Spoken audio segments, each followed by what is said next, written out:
Hey there, and welcome to the Psych Leadership Podcast, the podcast that helps you understand the psychology of growth, leadership, and making big moves in your life and career. I'm Luke Upchurch, and today we're diving into the topic that nearly everybody faces at some point in their career. It's called Imposter Syndrome. That's that nagging feeling that you don't belong, that you're not good enough, or that any success you've achieved is just luck. Whether you're a college student, starting fresh, or early in your career, imposter syndrome is something that can hold us all back. But there's good news. You can understand it and you can overcome it. So that's really what we're here to talk about today.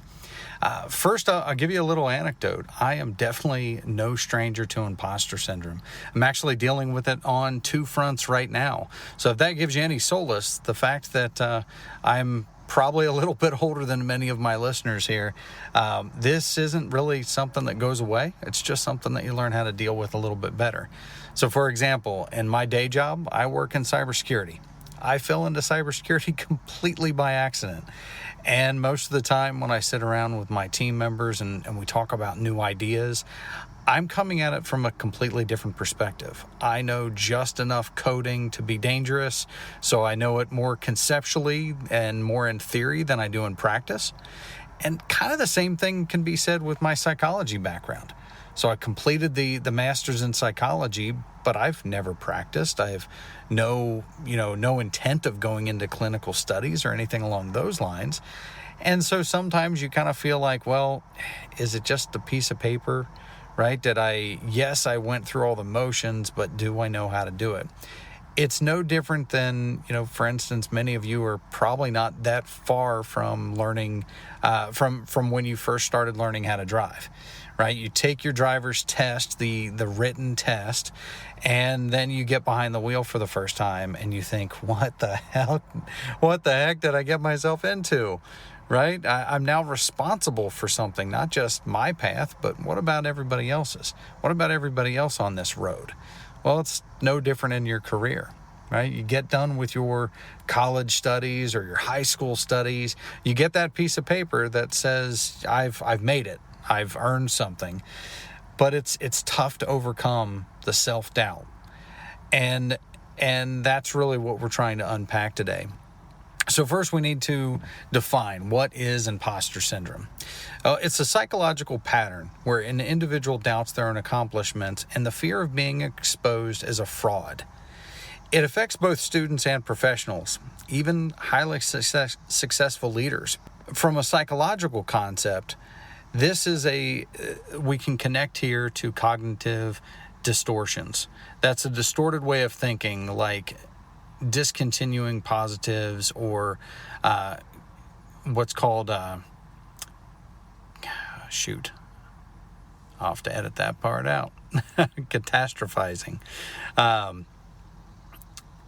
Let's start that part over. So psychological concepts here. There's the main connection that we'll make here is called cognitive distortion. And so that's a distorted way of thinking about things. It's disconnecting the positive notes. So we focus more on the aspects that we don't have rather than the aspects that we do.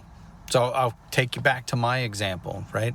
I told you that I've completed the degree. I've got that piece of paper, but I've never practiced psychology. And so when I talk to other colleagues in the field, they have years and years more experience.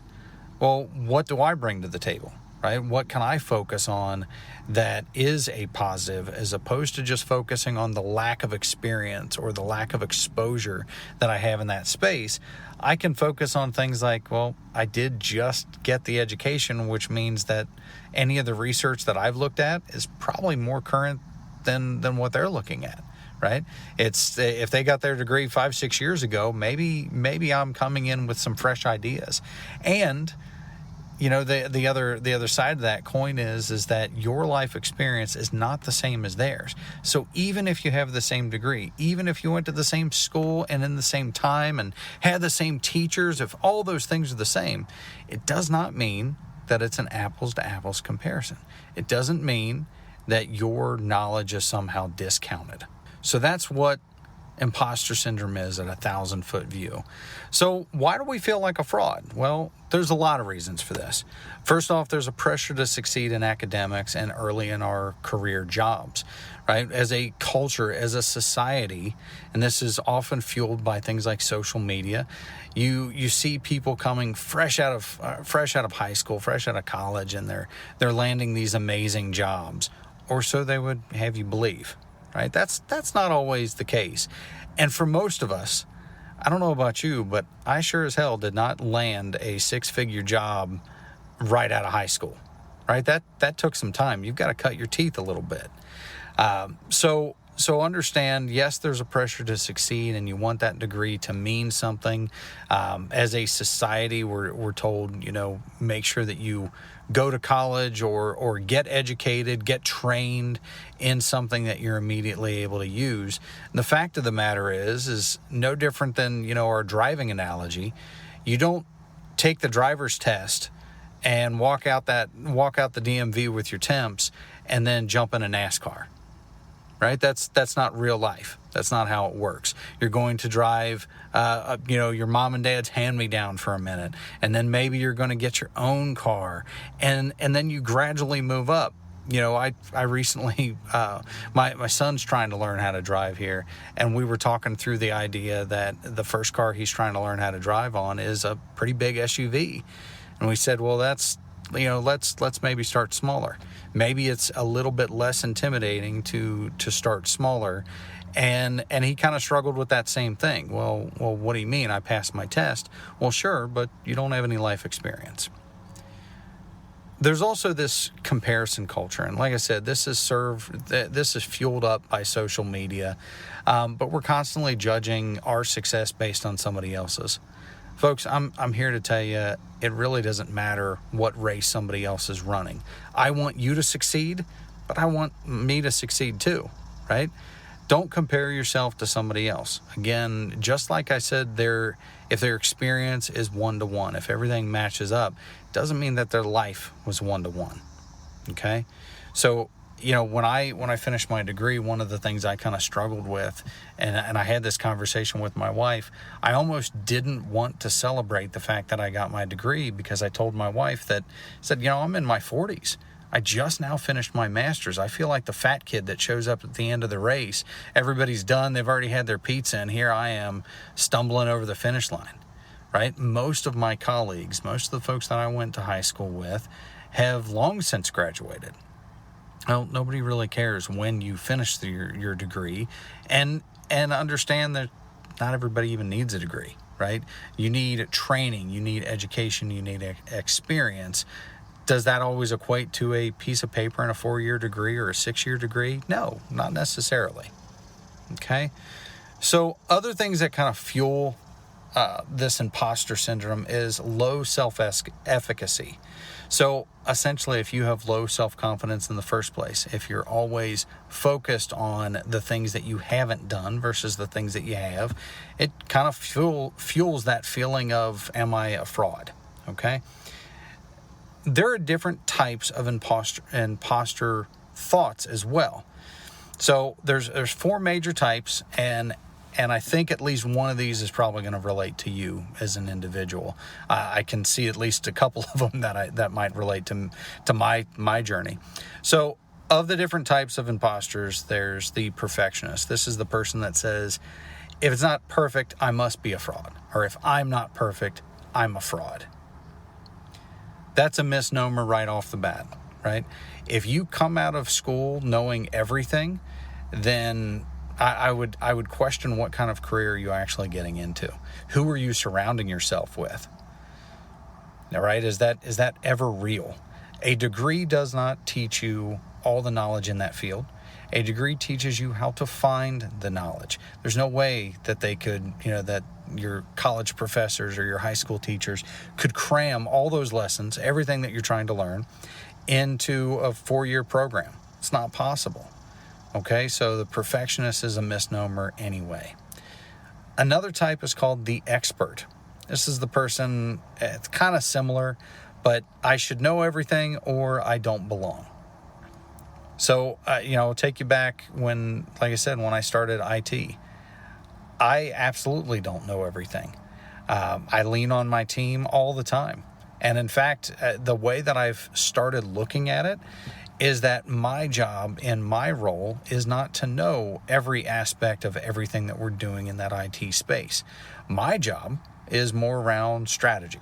My job is more around associate development and making sure that my team has what they need to have barriers removed. So I want you to think about that. What is your actual role? Whatever the new career path is, whether you're making sandwiches at Penn Station or you're out there, lead nurse or head programmer somewhere, an engineer, whatever your role is, stay in your lane. You're not ever going to know everything. So that the perfectionist, the expert, they're kind of hand in hand, right? Next, we have what's called the soloist. And this, if I need help, I'm not capable. Folks, if you ever get to the point that you don't need help, you should, I want to come work for you. I want to learn a little something. Everybody is going to need help at some point or another. And this, every career I've ever had, I always try to surround myself with people that know about whatever it is we're doing better than I do, so that we all bring something unique to the table. As a leader, I purposely don't want to hire somebody that is a carbon copy of me, right? At that point, they're just parroting back to me the same exact ideas that I had. And if my ideas were perfect, if I was that perfectionist, if I was that expert, then, I don't know. It just, that's counterintuitive to me. So soloist is another type. And then, of course, we have the natural genius. So if I struggle at something, I'm not smart. Frankly, I think this is probably the one that I struggle with the most. Every position that I've ever been in, I like to, especially when I was new in career, I always felt like I wanted to know more than everybody else. And in some ways, you actually end up alienating people. So you go from the imposter syndrome of I don't belong to other people not necessarily wanting you to belong, if that makes sense. And what I mean is that when I fell in that space of feeling like I needed to be the natural genius, I would go out and research and study and learn whatever I could based on whatever topic it was that we were challenged with, whatever it was we were trying to build. And that became, I kind of alienated my peers because I was also kind of a tryhard. I came into those calls and somebody would ask a question and I had to speak up because I was the genius, because I felt like I knew it more than them. And once you get in that mindset, it gets to the point that other folks really don't want to work with you. It's a little humbling, but if you can get in the mindset of, I don't have to be a perfectionist. I don't have to be an expert. I sure as hell don't have to be a natural genius. If you can get into the mindset of, I'm here to do a job, I'm here to learn that job, and if I already was an expert at this job, then I should be looking for my next job, right? If you can get into that mindset, now your team actually wants to work with you. And so in some ways, I think imposter syndrome is, I won't say the opposite of having humility, but you tend to see folks on one end of the spectrum or another, right? They're either overconfident or they aren't confident in their knowledge, but they still have that piece of paper, right? They're kind of in the middle, or they're so humble that they don't speak up at all. Okay. So again, this whole concept, it's called cognitive distortion. And so something that helps me is to kind of reframe this. And so some strategies then to overcome imposter syndrome. I'm going to go over a few of them with you. First off, label the distortion. Notice when you're engaging in imposter thinking. So when those negative thoughts bubble up in your head, when you wake up in the morning and you've got a big presentation and you're starting to second guess yourself, really think through, well, where am I landing here? Am I frustrated because I'm not the expert? Am I assuming that I should be the natural genius and feeling a little less because I'm maybe not, right? Then I'm going to challenge you, once you've labeled it, once you kind of know what you're dealing with, then I'm going to challenge you to have a little bit of a reality check. Compare your thoughts with the evidence. What's your grades? What do your performance reviews look like? What do your past projects look like? Again, if you come into a job and you know everything about that job, then I'd say you're probably aiming a little too low, right? It's probably not a job that makes sense for you, for your skill set. So have that little reality check with yourself. And then I want you to celebrate the small wins. Now, something that helps me here is to actually track this in a journal of some sort. And this is kind of a bonus tip. We've talked about this in resume building. If you go back to that podcast episode, one of the things that I always recommend folks do at least once a quarter is to update your resume. In tandem with that, I recommend, especially if your employer does mid-year or annual reviews, and frankly, if they don't, you're in the wrong place anyway. Go post your resume on Indeed. You need to get out of that situation. But whenever I go back to do my end-of-year reviews with my team, I have taken notes on what they have achieved, and I'm hoping that they've done the same. And so the easy thing to do is when you're updating your resume, go back and every time that you have a big win, and understand a win doesn't necessarily have to mean that you instantly succeeded, but that you eventually succeeded. So it's okay to say, I stumbled, but I figured it out. It's equally okay to say, you know what, I slam dunked that, right? I got it in the end zone right away. But mark those down in some sort of journal. And that also helps you when you're feeling that self-doubt to go back and look at, for example, you're gearing up for a big presentation tomorrow morning and you're feeling a little unconfident about it. What's to stop you from going back to that journal, taking a look at it and saying, well, when's the last time I did a presentation? How did that go? Maybe there's something you can learn from. Or maybe you absolutely crushed it and that serves as an ego boost. Okay, so celebrate those wins and definitely journal those. The reason that I mention that, by the way, as a function of your end of year review makes it so much easier if you can say, I believe that my rating is X and here's all the reasons why. Right? On this date, I did this tactical thing that your leader can remember and measure and celebrate with you. Okay? Another thing you can do is seek feedback. We've talked a lot on this podcast about having mentors, plural, not just one, as many as you need. I'd also recommend that you have some peer conversations, some professors or supervisors. Anybody like that can give you feedback, can serve as a mentor. And for me, I'd even lean into family. I can't tell you how many times that when I have felt unconfident, a simple conversation is with my wife, with my mom, with my kids, those things tend to boost my ego because they see only the good things. And I mean, if they're a good mentor, hopefully they're giving you some feedback as well. But if you can balance that out, you're in a real good spot. And then I want to normalize the concept that it is going to be a struggle. Okay, I'm in my 40s. I've had multiple different careers. I've got degrees that have very little to nothing to do with my day job. I feel imposter syndrome every day, and I guarantee you, if you go talk to your mentors, ask them about how they are challenged with imposter syndrome.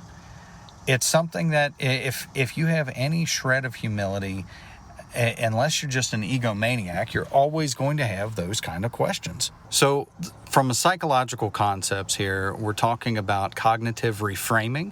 This is a common cognitive behavioral therapy technique. It's a challenging and replacing of distorted thoughts. So when you feel that lack of confidence, recognize it, and then I want you to pause and think about it in a different way. Start to think about, again, where you do have some small wins, where you've received feedback, and what the reality of your situation is. All right, so in closing today, again, remember folks, imposter syndrome is common. It's rooted in cognitive disorientation, and it's countered through both self-efficacy and reframing. I want to encourage you today. You belong here. Your success is earned. It's not accidental. So a call to action for you today. I'm going to invite you to share your own experiences on our social media platforms. You can hit us up on Instagram, on Facebook, etc. Feel free to direct message me too. I'd love to hear about what you're going through and what steps you took to overcome. And then just a quick reminder, our Psych Leadership Podcast is completely transitioned now. We are now affiliated with Rise Up Academics. So our content will shift in this direction. Hopefully you found this helpful. This has been the Psych Leadership Podcast, helping you grow both professionally and personally. Thanks.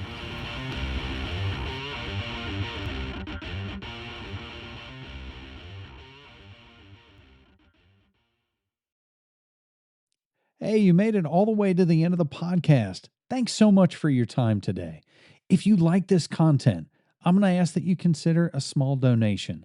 Every little bit helps, but this allows us to continue not only doing the podcast, but actually offering the internship positions, the leadership conferences, as well as the in-person courses that we deliver to high school and college students. Think about hitting the donation button for me. And again, we'll talk soon. Bye-bye.